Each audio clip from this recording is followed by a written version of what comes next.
did the book, because I would have put this in, he said, grief is like being on a treadmill that's set on random. Oh, you know, isn't that incredible? Yeah. That it sometimes it's all of a sudden it speeds up and it's like you're like, why is this happening? So there is there's some patterns that recur, but there is a randomness, and so you never know which one of those circles you may want to go to at different times. You know, so I think it's one of the meaningful things to me about it is how you need so many different kinds of people in a way you don't at other times.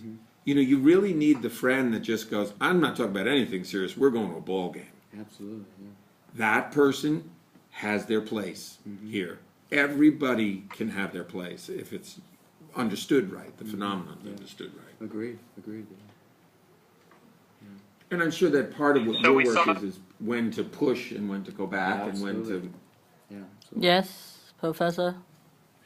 Oh, no, sorry, I didn't want to preempt anything, but so far, Jim, we thought maybe that after Sister Maria opens with just her own reflections, and then Ron sort of talked about the book as the conversation, the circles, then we would move, you and Linda, just to kind of offer your sense of the pastoral or the clinical dimensions of and then the this is for conversation. Could you repeat that? You were kind of coming in and out. To offer the pastoral? Sure. So we thought maybe Maria would open with some of her own reflections, followed by Ron thinking about the framing of the book as these circles and as a conversation, and then you and Linda might sort of highlight the pastoral and the clinical dimensions. But really, this is all for the purpose of a wider conversation with all the people who will be attending. Does that sound right to you? Yeah, sounds good. Yep. I like the idea of looking at it with different threads. What Ron was talking about, the whole idea of the different types and groups of people that would nurture, support, be present to the bereaved. So, yeah, I think that would really fit. And also, I found from a religious point of view that there's such an interesting thing that happens that's somewhat unexpected for some people.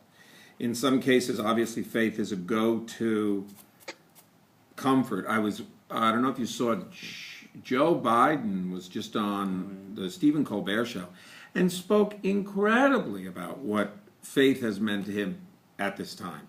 For other people, they go to the well and it isn't. And that's a shift. Oh, yeah. You know, and as I said, we were saying that the best book on this is C.S. Lewis's, because you really see him really, really wrestling with that. It's a story of grief, but it's also a story of wrestling with that. So interesting things happen. It's a test. It's a test of faith. And I also found that never before had pre-existing prayer made as much sense to me.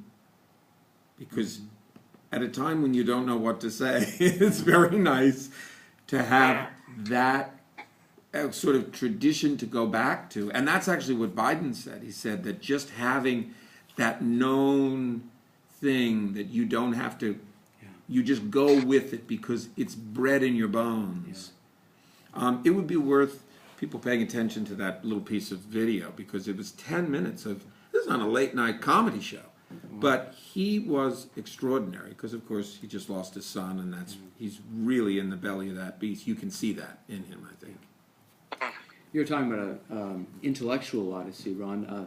I definitely, from my perspective, have seen a spiritual odyssey in the sense of people either wanting to return back to the faith of their childhood, reclaiming that, or having done that, saying this doesn't fit anymore. My grief is too big, and I'm just going to throw it out. And they start on a long journey of who am I, who is God, is there a God? I mean, all those type of questions definitely come home to roost. So,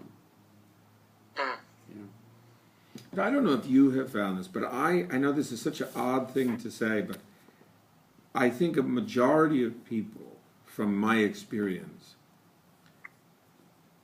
I don't want to say they are improved by grief, because that's such an absurd comment, but they are deepened in a way that I think makes them, there's almost a time when you come away from people like this that you feel like, wow, I really have to I have to live deeper now Yeah. because of being around these people. Yeah, I agree. And that they've given themselves over to something that they wouldn't choose to.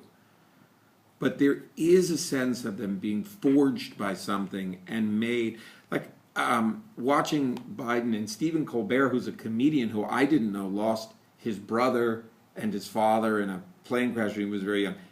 You saw these two people have a depth of soul, and I guess that's the best way to describe it. I don't know what else to say, but there is a depth of soul that is almost, I don't say it's enviable, but you would aspire to the depth of soul that sometimes people can show you in the midst of something like this. And I think I've seen that a lot. I mean, that's the gift of it, if there is a gift of grief. Yeah. And I'm sure you would be able to speak to that, and I'm sure that Linda would be able to speak to it too. Yeah, Yes. from my perspective, it's also about what are the fruits of the experience. And so I would say you would see not only depth of soul, but also like a softness, or call it compassion developing, where I remember when my youngest brother David had a major skiing accident, left him paralyzed, and I shared that in a homily of what that had done to me, and feeling in a strange way responsible for it, even though I wasn't even there. And then coming outside, and the number of people that came up to shake my hand and to say they were touched by the story, but then listening to their story, and how, much like you're talking about, it's like, well, who am I to even talk about my pain when I listen to this person. And it's not like, one-upmanship, but it's that real sense of being gentled by realizing we're all open to being damaged or pain. And allowing that the conversation happen. I think this is particularly true in America. Oh, yeah. Joan Didion said, we do not do grief, and No. we really don't do it very well. Yeah. And once you let people talk about stuff, Yeah. I found they don't feel you're invading their privacy or anything. I think they want to talk about it. These are images and things, even the worst things. Yeah. We worked on this book. I would sometimes say to people, is there anything that was so bad you couldn't tell anybody?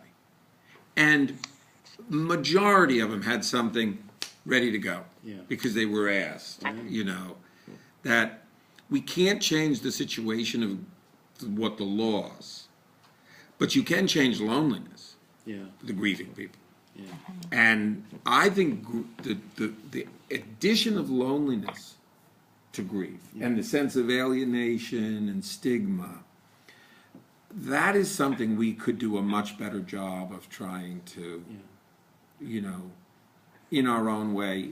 It doesn't mean you have to be a different kind of a person. You can't, if you're not a religious person, you can't engage in the way you would engage. And if you're not a helpful person, then you can't say, well, I'm going to help you reorganize your life.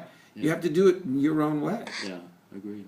And I think also it's Robert Bly said it this way, is that sadness is the work of the men's movement, because so many of us men see sadness and grief as a failure, yes, as a weakness. We're vulnerable, and it's like, so don't go there. Yeah. Which is strange, because then it gets repressed and drinking or whatever.